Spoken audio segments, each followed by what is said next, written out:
Hello, this is Pastor Rick, and I want to welcome you to Lectionary Plus, our discussion of the readings for Sunday to prepare you for worship on March the 8th. We've got two prominent texts for this Sunday, texts and stories that you're familiar with. The first comes from John chapter 4, the story about the Samaritan woman, the woman at the well. And the second text is from Exodus chapter 17, where the children of Israel are grumbling in the wilderness. They just don't have enough water to drink. So let's start with the first text, the Samaritan woman. Again, John 4, 5 to 42. And the first thing we need to notice is we have two texts next to each other.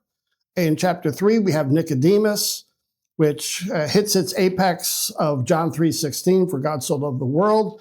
And here we have this long discourse between Nicodemus and Jesus. And then in chapter 4, now we have a long discourse, the longest in the New Testament, between the woman at the well and Jesus. And it's a remarkable conversation because it's deeply theological in nature. Here she is up in the north, in Samaria, and here Jesus is defending, you might say, a worship in the south in the temple. And there they go back and forth around a new vocabulary that Jesus is using around water. He's offering water that if you taste this water, it's living water, you will not thirst again. Now that's important because in Exodus 17, here we have also texts about water. And the people are going to grumble, but they're grumbling, well, in the third story of three. The first one is they're grumbling about water in Exodus, and the second about hunger, and the third, they're grumbling about water again. And each time, the dynamics are quite interesting.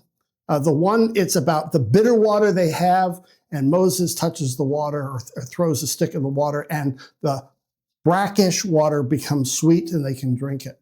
The second text is about hunger, and of course we know God responds with manna from heaven.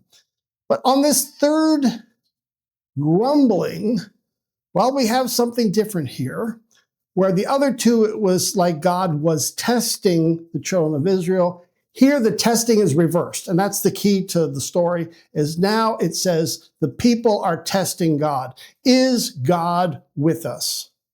Can God provide? And here, Moses gets upset because when the people are testing God, they're also testing his leadership as well. And you can feel the frustration in the text because Moses said, look, God has provided. Look what he did with Pharaoh in Egypt. And then he's provided water, turned the sweet water into drinkable water. He's provided manna from heaven. You know, he's ripping his hair out. Why do you not test God? Or why do you not trust God? Why are you testing the Lord? And so, of course, we have the end of the story where Moses strikes the rock, and the rock then gushes forth water. So here God is providing water in an impossible way out of a solid object. And so there's discussions here about water, woman at the well, and also the wilderness experience. And so we'll want to see how that theme of water emerges, and the idea of testing emerges in our sermon this week. But let's turn to our preacher this week, which is Pastor Rick. Well, as you've heard, we've got these wonderful texts of John 4, the Samaritan woman, about the woman at the well, and where Jesus is changing the whole language about eternal life, and he's saying, I'll give you water and you'll never thirst again. And of course, in Exodus 17, we have these two difficult experiences with water and with the food. But then the third one, again, the text is clear. The people are testing God. You should not test the Lord your God. And so I'm going to lift up this contrast between temptation and testing.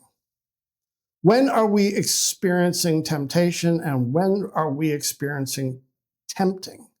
And often we've said, okay, to be tempted, God does not tempt anyone. So temptation comes from Satan.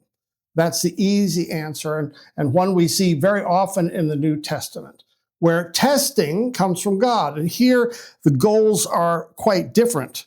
where God is trying to strengthen our faith, or he's providing a mirror so we can see more deeply into our need for him and our weaknesses. And so the goals of testing by God are different than when we're being tempted. Now, Luther expanded that notion of being tempted by saying, yeah, not only the devil, but the world and our sinful flesh. And there he marked out that because of our sinful flesh, because of the world, because of Satan, we are constantly being surrounded by temptation. I know my mother, this is one of her favorite texts. Whenever we would grumble about food at dinner time, she'd say, don't grumble about the manna. Don't grumble about what I provide. Otherwise, you fall into this text, the trap, really the temptation of testing God. And so join us then for our Sunday worship as we'll focus in on living water and the difference between testing and temptation. So thanks for joining us on Lectionary Plus. Bye-bye now.